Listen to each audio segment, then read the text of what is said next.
আল্লাহ আমরা বুঝার তৌফিক দান করুক। তাবলীগ করতে হইব রাসূল সাল্লাল্লাহু আলাইহি সাল্লামে যেটা নাজিল আল্লাহর পক্ষ থেকে যেটা নাজিল সেটা দাওয়াত দিতে হইব। দাওয়াতের যে আহ্বান কার দিকে দিতে হইব? কার দিকে আহ্বান দিতা? দলের দিকে, ব্যক্তির দিকে। আমার পীর সাহেব বলা, আমার বুজুর্গ বলা, আমরা দল হইলে শ্রেষ্ঠ, আমরা দলে তো অতা করে অত অবদান করছে, এই দল না থাকলে ইসলামও থাকলো না। নাউজুবিল্লাহ। এই দল যেহেতু আসিল না, এই দলের প্রতিষ্ঠাতা যেহেতু আসত না, তখনও তো ইসলাম আসিল। হানাফি মাযহাব যখন আসিল না, তখন ইসলাম আসিল কিনা না? আপনার কেউ দ্বিমত করবা যে হানাফি মাযহাব যখন আসিল না, তখন ইসলাম আসিল না? কেউ দ্বিমত করবা আত্মুল্লামারি হোক যে না আসিল, তখন আসিল না? আর আজকের যেসব দল হল দেখরা বাংলাদেশে, এটা দল যেদিন আসিল না, এটা দলের প্রতি 200 বছর আগে একটা দলও আসিল না, এটা এক দলও আসিল না 200 বছর আগে, তো তখন ইসলাম আসিল কিনা না? ওই ইসলাম 1400 বছর আগে যে ইসলাম আসিল ওটা ঠিক না, আজকের ইসলাম ঠিক? তা আমরা তো নতুন কোন দলের দিকে আহ্বান করিয়ান না, নতুন কোন তরিকার দিকে আহ্বান করিয়ান না, নতুন কোন দলনেতাও বানাইছি না, নতুন কোন তরিকার দিকে আহ্বান করিয়ান না। আপনাদের সবরে আহ্বান করিয়ার আপনাকে আমরা ফিরিয়া যাই 1400 বছর আগে নবী মুহাম্মদ সাল্লাল্লাহু আলাইহি সাল্লামে যে দল, যে তরিকা, যে মাযহাব, যে পদ্ধতি, যেটা রাখিয়া গেছে ওটার খাবকা সবে ফিরিয়া যাই ও জায়গা। তারা লাহান করিয়া আমরা সবকিছু করার চেষ্টা করি। কারণ আপনি যত শ্রেষ্ঠ যুগ আইন না খেনে, কম্পিউটার ইন্টারনেট ওটা যুগ আইন না খেনে, এটা যদি শ্রেষ্ঠ হইতো, এটা যদি শ্রেষ্ঠ মাধ্যম হইতো, তাহলে নবী মুহাম্মদ সাল্লাল্লাহু আলাইহি সাল্লাম আজকের যুগ আইলা অনেক। আল্লাহ সুবহানাহু ওয়া তাআলা মুহাম্মদ সাল্লাল্লাহু আলাইহি সাল্লামরে হৌ যুগের লাগি পছন্দ করছেন এবং হৌ যুগে ফাটাইছেন, হৌ এলাকাত ফাটাইছেন এবং হৌ এলাকার মানুষগুলারে রাদিয়াল্লাহু আনহু বানাইয়া তারা শ্রেষ্ঠ মর্যাদা দিছেন। সুবহানাল্লাহ। তারার মতো হই আমরা ইসলাম বুঝার চেষ্টা করতে হইব। সম্মানিত উপস্থিতি, তো আমরা আহ্বান করতে হইব কার দিকে? আল্লাহর দিকে। কার দিকে আহ্বান? ওমান আহসানু কাওলাম মিম্মান দাআ ইলাল্লাহ। তার চেয়ে উত্তম কার কথা যে মানুষের কার দিকে ডাক দে? দাওয়াত কার দিকে দে? আল্লাহর দিকে। আপনার দাওয়াত যেন কোনো দলের দিকে না হয়, কোনো ব্যক্তির দিকে না হয়, কোনো তরিকার দিকে যেন না হয়, কোনো ইনস্টিটিউটের দিকে না যেন না হয়। কার দিকে দাওয়াত দিতে হইব? আল্লাহর দিকে আহ্বান। আমরা আহ্বান করব মানুষের আল্লাহর দিকে, ইসলামের দিকে, রাসূলের সুন্নাহর দিকে, সাহাবায়ে কেরামের মানহাজ বা তার তরিকার দিকে। কোন অবস্থা যদি কোনো ব্যক্তি বা দলের দিকে না হয়। হ্যাঁ, ইসলামত দলাদলি হারাম, দলাদলি হারাম। আল্লাহ সুবহানাহু ওয়া তাআলা কইছেন সূরা আল ইমরান 103 নম্বর আয়াত থেকে 105 নম্বর আয়াত দেখোকা যে আল্লাহ সুবহানাহু ওয়া তাসিমু বিহাবলিল্লাহি জামিয়া। আল্লাহ কইছেন যে ঐক্যবদ্ধভাবে আল্লাহর জুড়ে ধারণ করো। ওয়ালা তাফাররাক করিও না, ফারাক করিও না, বিভক্ত হইও না। বিভক্ত হওয়া কিতা? আল্লাহ নিষেধ করলে এটা কিতা হয়? এটা মুবাহ হয়নি, মুবাহ হয়। আল্লাহ নিষেধ করলে এটা কিতা হয়? হারাম হয়।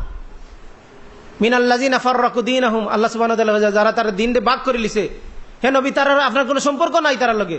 কুল্লু হিজবিন বিমা লাদে। প্রত্যেক দলে তার কাছে যেখানে আছে ওখানে লইয়া সন্তুষ্ট। আপনি জানেন না যারা দলাদলি করে, যে দলের কাছে যার, আমি যদি ইসিএম দল করি তো কই আমরা ইসিএম আল্লাহ আল্লাহ ওতা করছে। ইসিএম অবশ্যই দল নাই। যদি ইসিএমের কোনো মানুষে যদি কোনো সময় কয় যে আমরা ওতা করছি, বুঝবা ইসিএম দল হয়ে গেছে, তখন একটু ত্যাগ করবা। যদি কয় যে ইসিএমও ওতা করছে মৌলবাদার কিচ্ছু হইল না, ইসিএমও করছে, তো বুঝবা যে এই ইসিএমর কিতা হয়ে গেছে, মুকাল্লিদ হয়ে গেছে বা ইসিএমর বক্ত হয়ে গেছে। তারা তখন এই দল থেকে আপনি ইসিএমটা ত্যাগ করে আপনার লাগে ফরজ হয়ে যাব। কারণ তখন একটু দল হয়ে গেছে। কারণ দাওয়াতর লাগি দল না, দলের লাগি দাওয়াত। দাওয়াত খার লাগি? দাওয়াতর লাগি দল না, দলের লাগি দাওয়াত? আমার কথা বুঝছেন নি? দাওয়াতর লাগি দল দিয়ে করতাম না, দলের লাগি দাওয়াত? দাওয়াতর লাগি যদি দল হয় তাহলে দল এটা জায়েজ। দাওয়াতর লাগি দল হইলে দল কিতা? জায়েজ। আর দলের লাগি দাওয়াত হইলে এটা কিতা? এটা হারাম। এটা থেকে বাঁচিয়ে থাকবা। আমরা এখন তো দলদলি কম্পিটিশন। অমুক মুফাসসির তাই তফসিল লেখছেন, এর আগে কেউ ইসলাম বুঝছেন না, তাই বালা করে বুঝছেন। অমুক দল এই সব থেকে তাই রিসার্চ করিয়া সব মানে সমকালীন সব তারা রিসার্চ করি তাই দল বানাইছেন, মানে ইয়ারলে ও দল হইল গিয়া শ্রেষ্ঠ দল। যে দল করে সব দলের হইল গিয়া বৈশিষ্ট্য হইল গিয়া। এবং দল হারাম আরেকটা কারণ হইল গিয়া যে আমার দল আইলে তাই নিলে আমার মুসলিম ভাই, আর দল যখন নাই তাই না আমার মুসলিম ভাই নাই।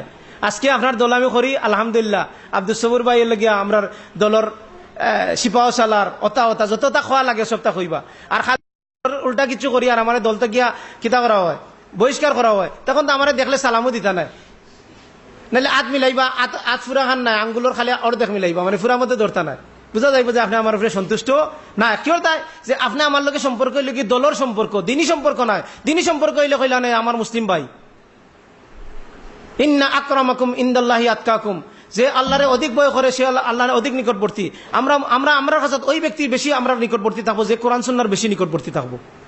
যে আল্লাহ রাসূলকে যত বেশি ভালোবাসবো আমরা তার প্রতি ভালোবাসা আমরা তার প্রতি বেশি থাকবো। যে দূরেই থাকবো তার প্রতি দূরতম সম্পর্ক থাকবো, যে কাছে থাকবো তার প্রতি আমরা নিকট সম্পর্ক থাকবো। এটাই লাগে আহলে সুন্নাত ওয়াল জামাতের আকীদা, এটাই লাগে বিশুদ্ধ মুসলিমের আকীদা। বুঝাইতে পারছি? যে ইসলামের যত বেশি কাছে থাকবো তার প্রতি আমাদের ভালোবাসা তত বেশি থাকবো। মুহাম্মদ রাসূলুল্লাহ তার সঙ্গী সাথী সম্পর্কে আল্লাহ সুবহানাহু ওয়া তাআলা তারা রুহামা বাইনাহুম, তারা একের প্রতি আন্তরিক, এবং কাফেরদের প্রতি তারা কিতা কঠোর। ইহুদি, খ্রিস্টান, হিন্দু, পৌত্তলিক, মূর্তি পূজারী তাদের প্রতি তারা কঠোর।